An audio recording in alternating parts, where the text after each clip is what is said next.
As you navigate your path, all that required is that you take one step at a time. Though hard it may be at times, each day, be committed to show up strong. Some days your strength can look different to other days. Just know this, that whenever you're at your worst, try to look your best. Dress up and face the world. That's the first step towards moving forward. Remember, the journey of 1,000 miles begins with one simple step. Lao Tzu.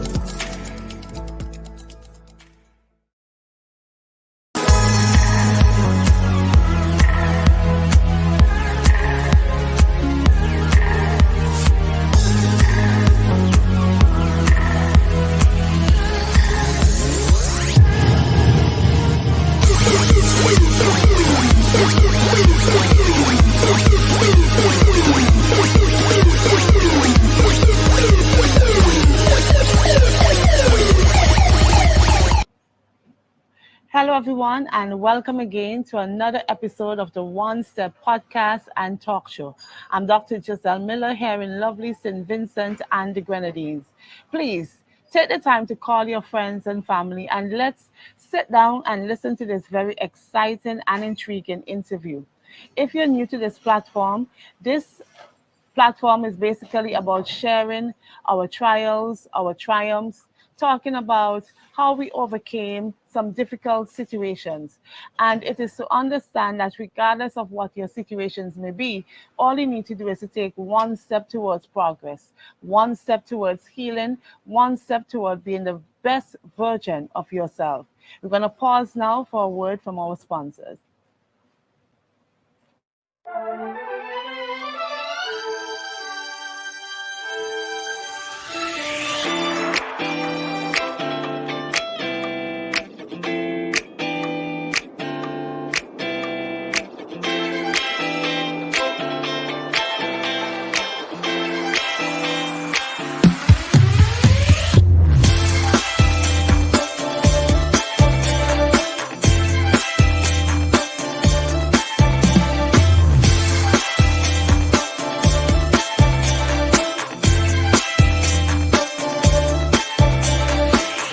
So we want to shout out the management and staff of the Sunset Shores Beach Hotel for allowing us to film here again, and we are enjoying the lovely ambience, and we say thank you.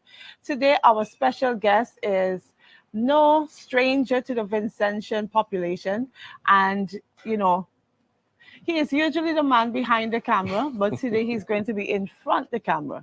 And it is none other than Colin, as he is known, the Hitman Graham.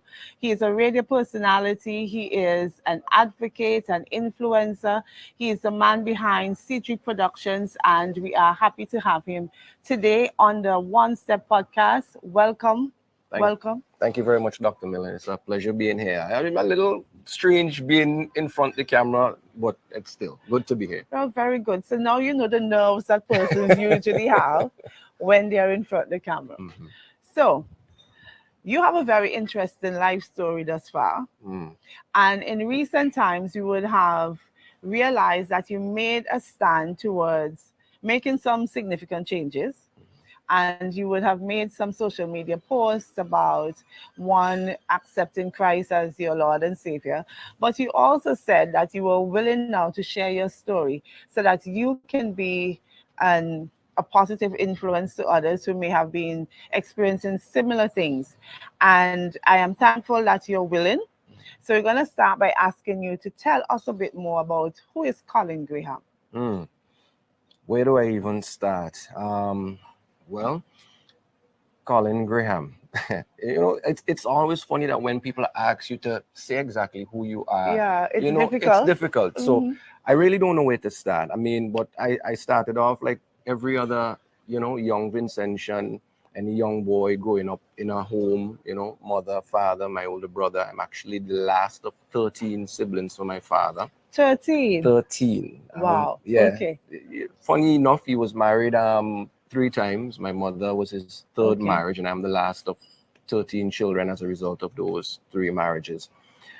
So yeah, but the thing about it is we didn't all really grow up together, myself and my older brother, because like I said, he only had 2 children with my mother, myself and my older brother. So, and he was pretty much 10 years age difference, Oh, you so know. you grew up somewhat like an only child. Yeah, exactly. Okay. Somewhat like an only child. Wow. You know, got involved in radio at a very early age, right after graduating from secondary school. And, you know, my whole life from then has been, you know, from one step to the next, evolving through radio and the different radio stations here in St. Vincent and the Grenadines, making a name for myself on that platform.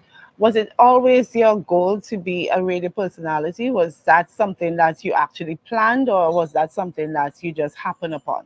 Believe it or not, it wasn't my plan. Radio just, you know, seemed to happen. When I finished, I mean, I always loved music. I grew up in a home where my father was a big fan of Nat King Cole, you know, and jazz music. My mother, Yeah. on the other hand, she was all into country music. So Patsy Cline and Kenny Rogers, I have no idea. Jim Reeves, you know, and then my brother, being 10 years older than I am, he was again always playing music, and he in the 70s, 80s, and then growing up in the 80s and the 90s. So I've always had a good exposure when it comes to music. So I would always be listening to music. I remember growing up listening to Chester Connell and these guys on NBC Radio, Rhythm Roundabout in the afternoon, you know, Maxine Harry, Glenn Jackson, and these guys. So I was always exposed to radio and a love for music, but it was not what I ever saw myself doing. I What wanted did you to. see yourself doing? Believe it or not, at one point there was a time where I really considered being a vet. Ah, But okay. you would not believe it because I'm not a big animal lover, you know. But So I what did. intrigued you about being a vet? Well, like I say, you know, I've always had a fond affection for cats, not so much Oh, dogs, okay. and you know that, you know, had me thinking, well, you know, when you're young and you're in school, you're not quite sure your hair there and everywhere. Okay. But like I said, radio was the furthest thing from my mind. I mean, in school, I was always involved in drama, right? Public speaking. So I guess it was just natural that I So you're ended up that way. always out front. Always out front. The class Okay. clown, you know, heckling, making jokes at Okay. sports, coming last, but coming last in style. Of course. You know, You have to do yeah. it well. Yeah. So that was pretty much Yeah. me. So like I said, when I finished secondary school, I actually started first at Searchlight newspaper, you know, Okay. typing up when these, for example, like Bassi would send in his, and you would sit, you would type it up, Right. produce the ads, type up the flyers to go in the newspaper. So I actually started off there. How I ended up in radio was through the fact that I was doing what you want to call one of those classifieds that would show up in the newspaper for an emerging radio station that was coming out at the time that so happened to be WFM. And they were advertising persons to send in applications for positions, radio announcers, and this sort of stuff. My father, because he was always involved in radio to an extent, because he was the first manager at the E.T. Joshua Airport. He was a qualified air traffic controller, loved jazz, and he used to host a program on NBC Radio called That's Jazz. So there were days when he would carry me to the radio station with him, and I would sit there, you know, sneak a chance and go into the library at NBC Radio and go through their music and, you know, record music on a cassette and carry back home. So I had that little exposure. So I sent an application in, and they called and said, look, this is not even out in the paper as yet. So how you're, so I told them, look, I'm actually at the Searchlight newspaper, and I saw the ad. So I decided to send in my application and called it. Said, well, look, come and do an interview. I went in, they gave me a script to read. I read the script like how I saw my father do script ads at NBC Radio many times, and the rest was history. So basically, you are typing up your own opportunity. Apparently. Well, very good. Yeah. So that's where the Hitman name came from, being on radio? Yes, actually started off at WFM, and Jules, who is the owner and proprietor of WFM, had a brother called, I think his name was Squelly, who had a little blue van. Right. So on mornings, especially early mornings when I would have to come on the radio station, he would come and pick me up on mornings and bring me to the radio station. And he would always be listening WFM in his van. And one day he said, boy, he was telling Jules, like, boy, I really like listening Colin on the radio. And he just be hitting me with music every time. Oh. And they started heckling me and calling me the Hitman, and it just stuck right there. Okay. Yeah. So Colin, the Hitman Graham. I actually thought it was because of your DJing skills in parties and stuff like that. I don't Well, know. that evolved over time. But like I Oh. say, I grew up loving music and listening to music. So the thing about it is when I go to parties, I would normally play what I liked. And majority of the time, people have a general liking of music. So once I'm enjoying myself and I'm enjoying the music that I'm playing and I'm seeing people enjoying the music, it automatically becomes a connection between you and the crowd. So What was one of the major challenge or pitfalls in your life as it relates to being a DJ, a radio personality? Because you became very popular. And with popularity and fame tends to come a lot of other not so pleasant things. yeah. So tell us a bit about that. Well, obviously, being as you said in the DJ business and becoming as popular as you are, you get a lot of attention, and obviously you get a lot of female attention. Yes, yes. And I was young, as they would say, young, fresh, and green. Just out of school. That popularity comes. I got married very, very young. Started a family very, very young. I was in my early 20s when I had my first daughter, Tiffany. Right after that, I had my son, Chad, and they're pretty much just a year apart. So that would tell you. And we got married. My first wife, we got married very young, and then being exposed to all of that, going out to parties, women, coming on to you, that created a lot of problems and a lot of opportunities and a lot of infidelity. So, I mean, from that standpoint, yes, I believe it or not, I've never really been comfortable with popularity, because anybody Okay. who really knows me knows that I'm always like to be in the background, right? Not really seen, not really heard. But because of being on radio and being the Yeah. popular DJ, you're always out there, you're always on stage, you're always being seen, and people want to come up, people want to meet you. Hi, how you doing? And all of that. So it created quite a problem being a young guy, being married, being in a relationship. All of these, what they would call, I don't want to brand them as groupies, but women will literally come on And to it you. became easy for you It just to became give in. it became very, very Okay. easy. All right, guys, we're off to a great start, and we're going to take a pause again just to big up our sponsors one more time. Need quality audio productions for your business, brand, or event? What about top quality flyers to help your business stand out on social media? You can now get both for affordable prices to fit your budget. Call 1784-534-4605 or follow us on Facebook. CG Production, Simple Solution.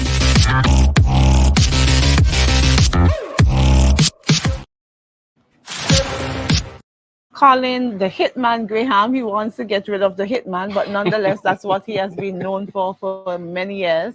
And he started out by telling us that his intention earlier as a child, well, growing up, was to be a vet. And then he branched off into what became something that came quite naturally to him based on the fact that his family, they were music oriented. And, he was sharing with us some of the pitfalls of being so popular so young. And now, Mr. Graham, from being famous, because yes, in St. Vincent, you have a name. Right. So from there, you decided to go into politics, which was a very big shift from being a radio personality and a DJ and all of that, and then politics. What would have drawn you into that field? Well, the funny thing about it is I don't really see it as I entered into politics, but I more see it as I was drawn into the politics. How I would say, because being on radio, eventually it got to a point where I realized, what, Colin, it just can't always be about, music, party, Right. nice time. And there's so Right. many other things happening in the country that are affecting the lives of Vincentian on a daily basis. I mean, you wake up and you realize, well, things are hard, and you wonder why things are so hard in your country, right? So it just can't always be about the music, the party, the nice time, and the entertainment. And we have so many different social issues that are happening in the country, economic issues and everything. So over a while, I started to get this nagging feeling that, look, you can't ignore things like crime, the bad economy and what's that. So you wanted to do more. I needed to do more. I realized that, look, I have a social responsibility Right. being on radio instead of just talking about the nonsense, the party, the nice time, to, you know, connect with people, remember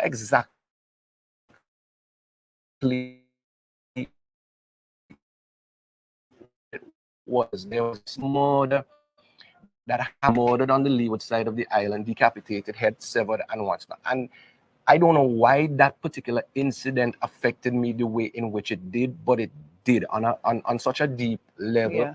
that I had no choice than to start speaking on it while I was on radio about how much it affected me and where we going as a country and why are we now seeing these sorts of brutal murders and whatnot. And it motivated me at the time to, you know, call up some of my other DJ friends, and, you know, over the years you make connections. And So you became an advocate. yeah, and we organized a peace, a more peace rally and march, got the Royal St. Vincent and the Grenadines Police Force band involved, and we actually took it on a tour throughout the country. And I think that was my first instance of really getting involved from a social and from an activist standpoint to really wake up the minds of the people and say, look, it just can't be about nice time. We're on radio and we have a responsibility when issues arise in our country, you know, to speak up about it. Yeah. So you made a decision that you were actually going to run into active politics, and that was short-lived. Very. And you know that created quite, you know, a scene, if you want to call it that. And can you share a bit about that, because that would have been one of the major pitfalls of your whole journey thus far. Tell us a bit about what transpired there and what worked for you to pick yourself up to move on again.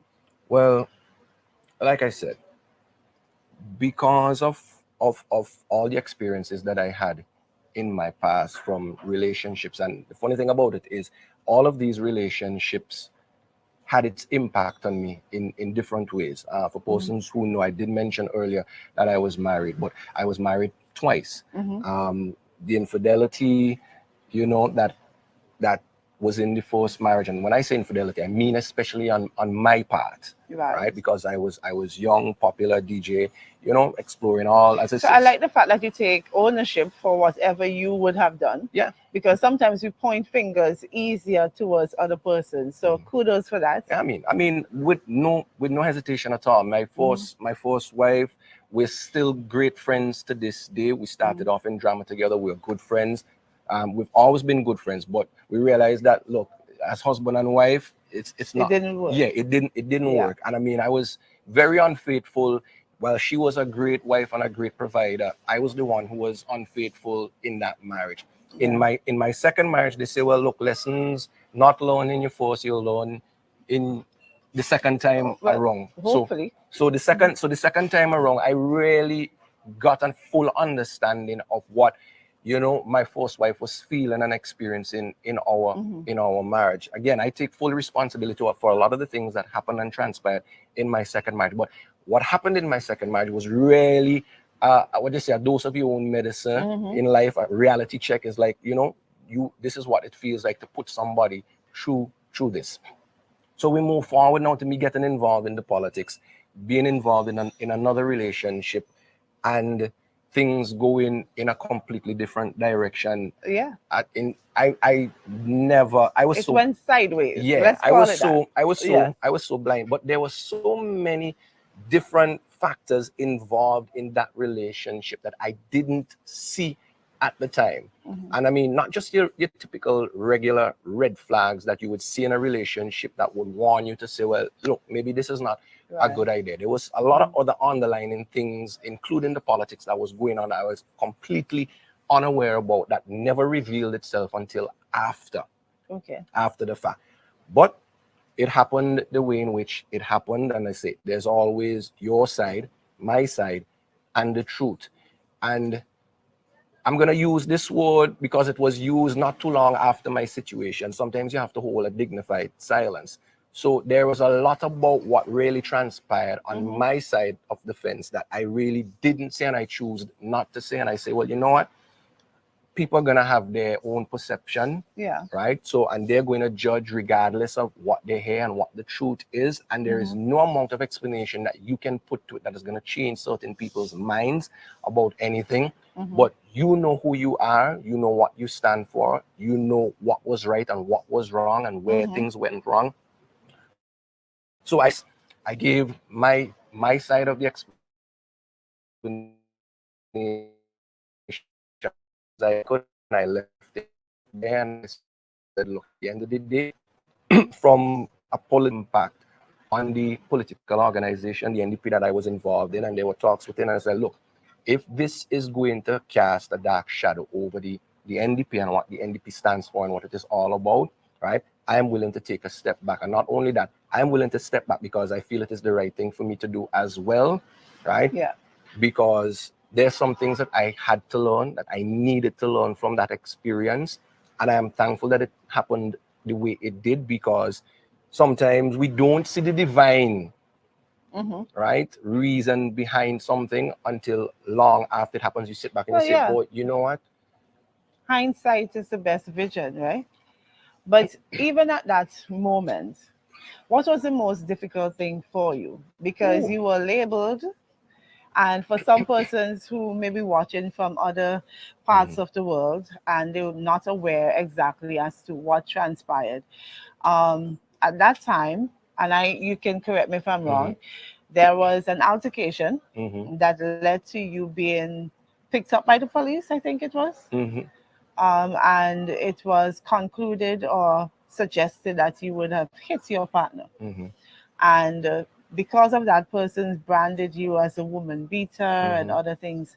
So how did you overcome all of that? How did you deal with that negative publicity? How did you deal with the image now for yourself in terms of you now representing, because you're an advocate all this time and you're speaking out against certain things, and now you're the one being shown in a negative light. So how did you respond to all of that? It was hard as hell, Jozelle. I'll tell you that. The public, when they turn on you, right? Yeah. That I was on every talk program. I was in the news, you name it, social media, and I was pretty much being licked left, right, and center. And Yeah. when it's not a easy, we tend to see a lot of celebrities and stars sometimes, and they rise to the pinnacle of their career only to have something similar happen to them, and you wonder, how they're even going through. And I was in that position. I was at home. I mean, I lost my job. I pretty much felt like I was in a dark place all by myself. I slipped into deep depression. I didn't want to go out. I felt that everybody was looking at me. Everybody was judging me, even if I walked into a room, right?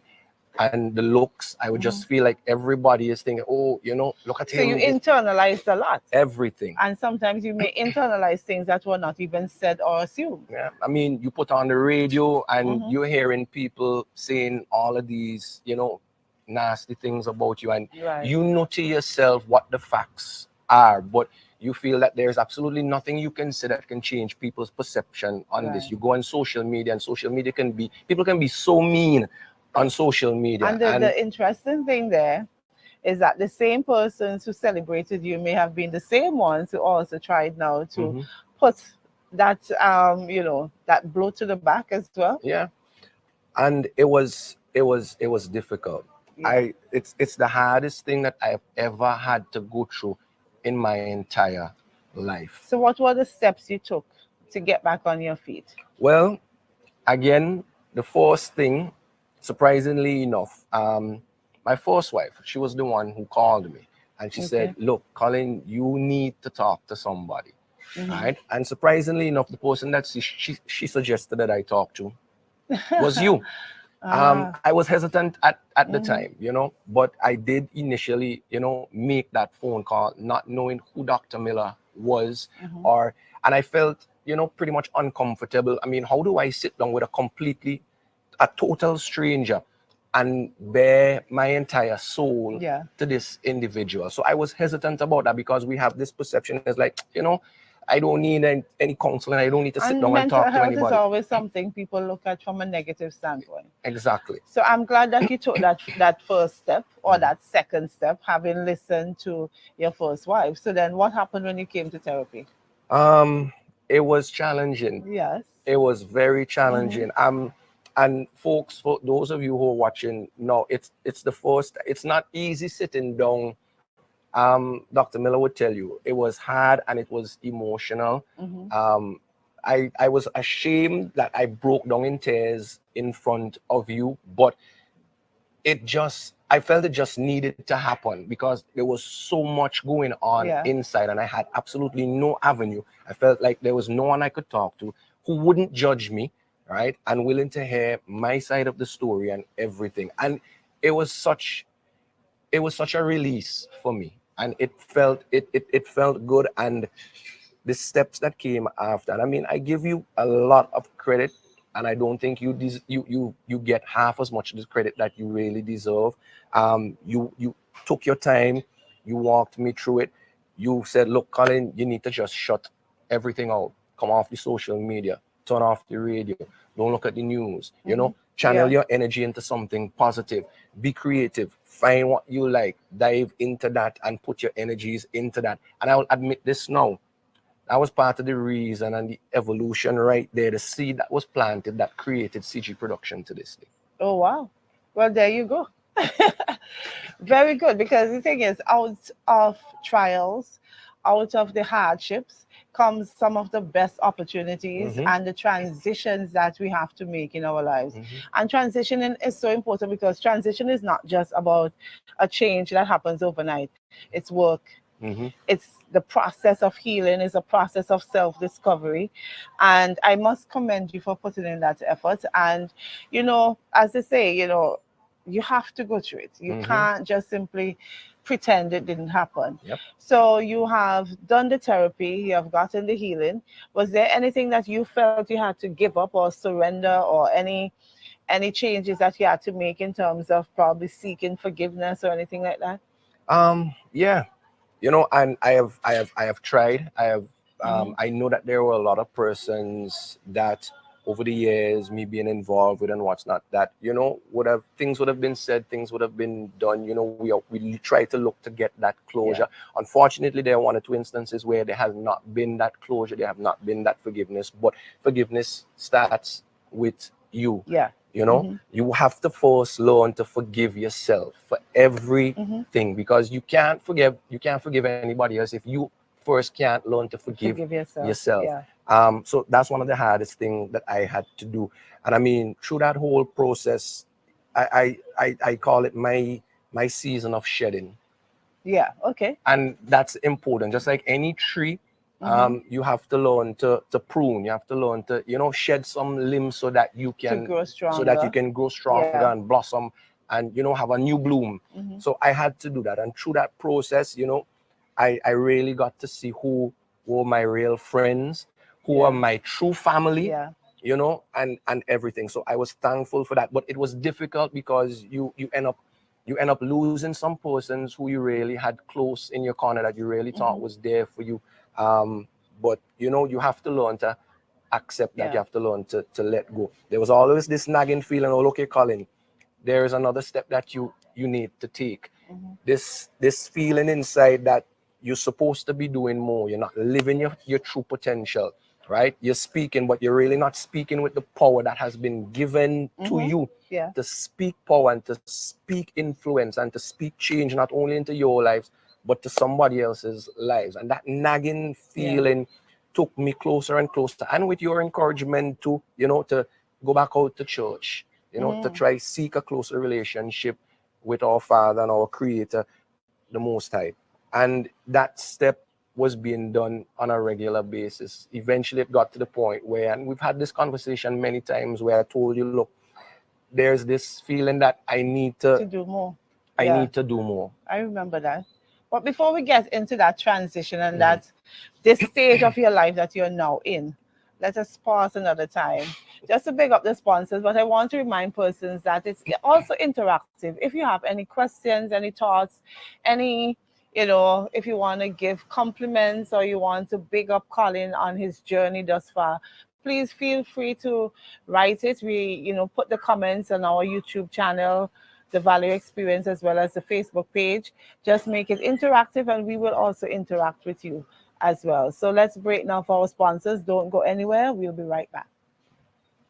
At the Vallejo Experience, your total wellness is our concern. We offer professional counseling for a variety of life's personal and corporate challenges, including grief, bereavement, and post-traumatic stress. Our corporate packages also include competitive coping strategies, individual and group dynamics, professional development, and retreats. Perhaps you just need a wellness assessment or some help understanding who you are to restore your emotional balance. Whatever your emotional needs, remember, the journey of 1,000 miles begins with a single step. Take that step with the Vallejo Experience. Talk to a specialist today. Call us at 1-784-498-7772 or visit our website at www.vallejoexperience.com.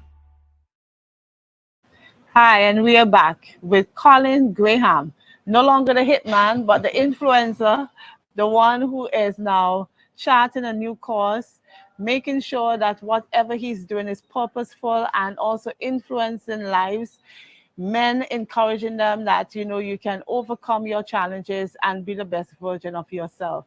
So we ended by talking about where you are now and feeling that void, feeling as if there is so much more that you can do.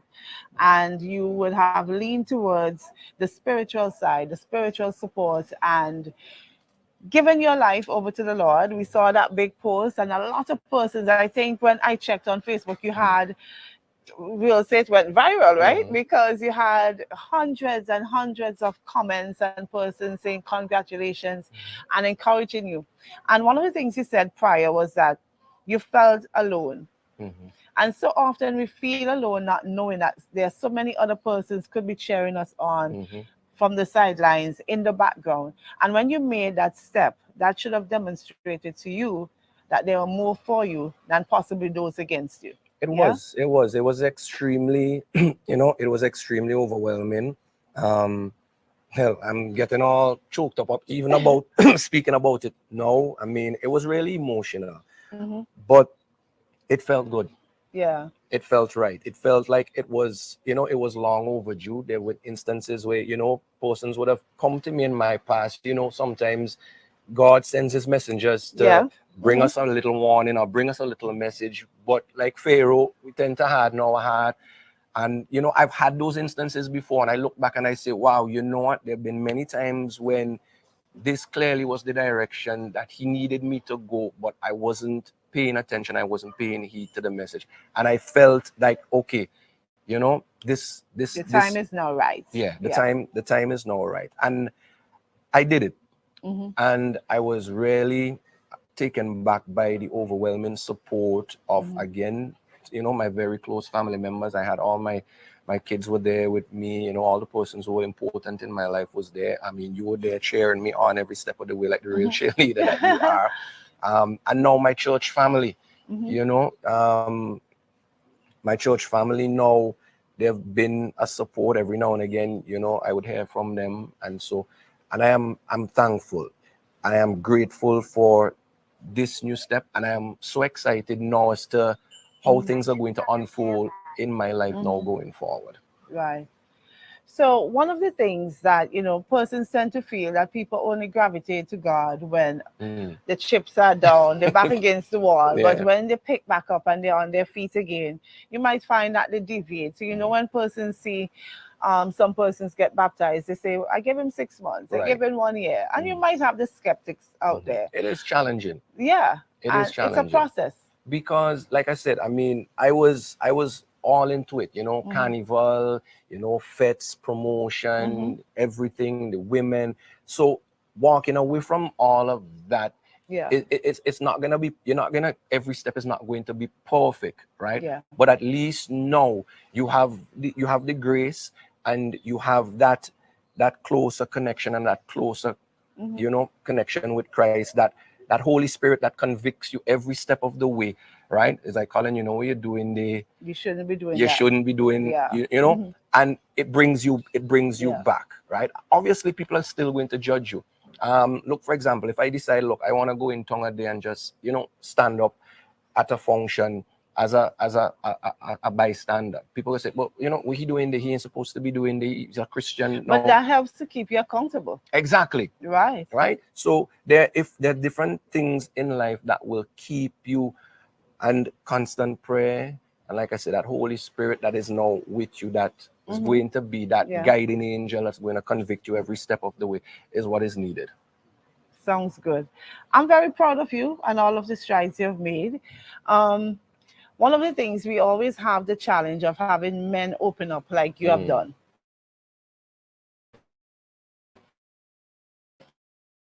It's always that they feel persons are going to judge them.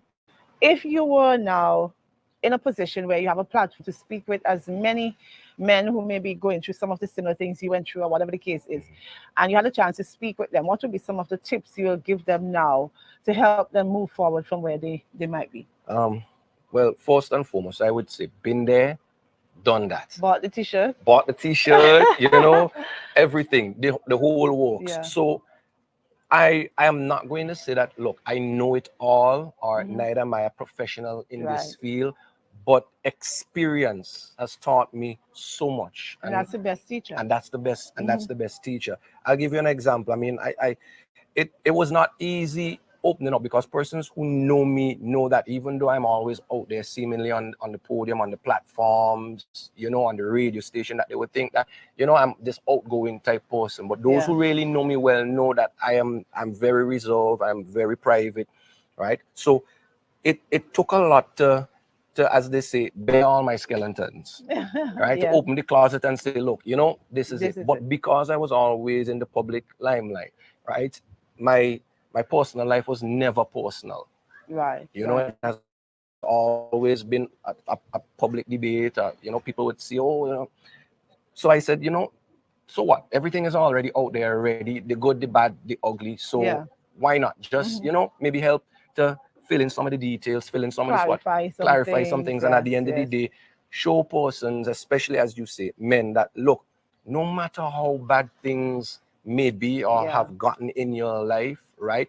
If I can go through all of that, all that public scrutiny, all that ridicule, right? All that judgment, all that depression, all that frustration, all that anger, all that bitterness, and get to this point where I am still at peace now about everything. I've made my peace about it, and it has made me and continue to make me into a better person. If I can do it, you can do it. You can do it too.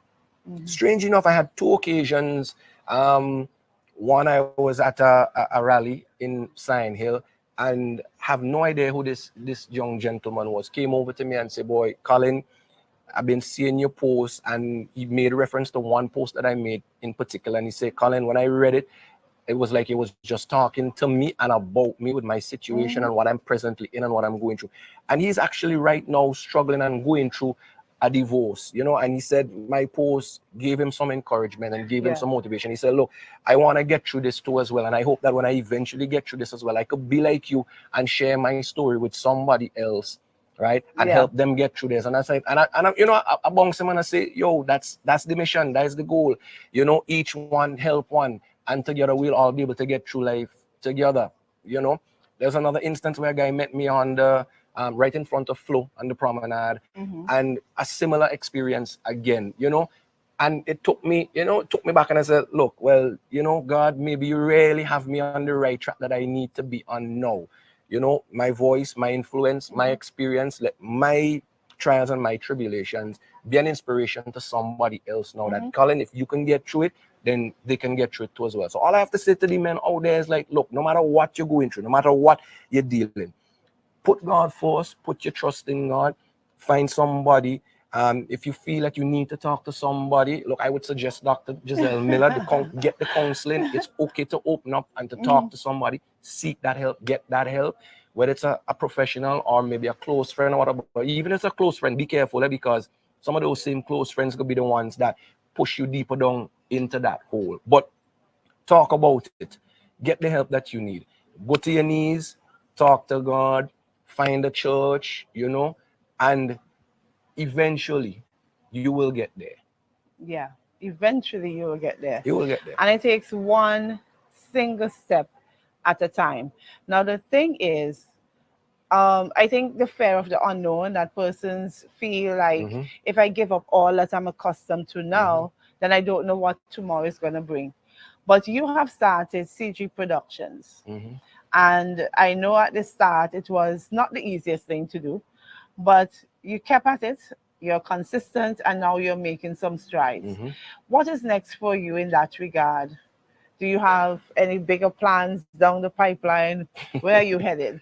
Um, Bigger plans down the pipeline. Well, obviously, I wanna continue to see CG Productions, blossom and bloom. Maybe tell persons what CG production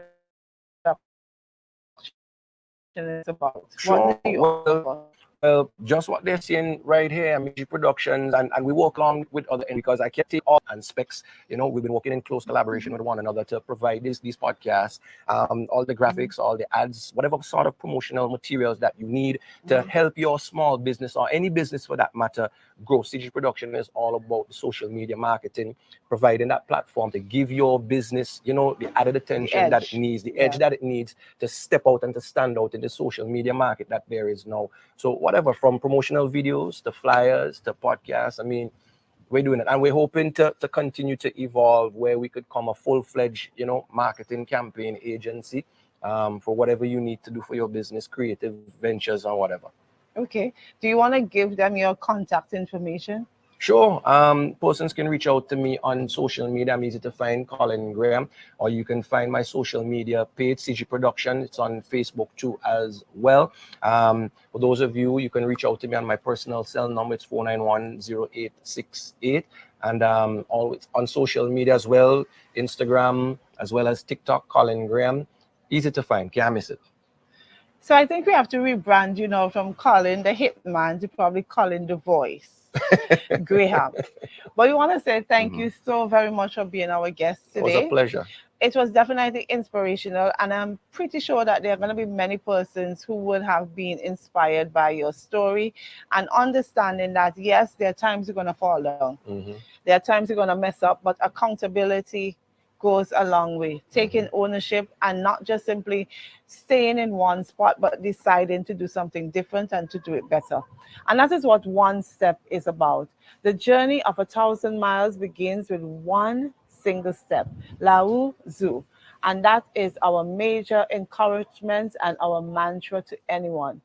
If you have an inspirational story, we all have stories, as a matter of fact. But if you're out there and there is something that you would want to share and you want to be a part of this podcast, reach out to us and let us see how we can accommodate your story so that you can share it, so that other persons around the world, around the globe, can be so inspired to be better and to do better. And all it takes is one step. And we want to say thank you again for everyone who tuned in. Thank you so very much to the management and staff of the Sunset Shores Hotel. We want to also big up Digicel Go Loud platform where you can find this podcast. We are on Spotify. You can find us on the Value Experience YouTube channel as well as the Facebook page. And be encouraged. See you on our next episode, which will be in a few weeks from now. And we have an extra special dynamic guest for you. So please don't forget to click the notification and make sure that you are part of that conversation. Thanks again. Bye bye.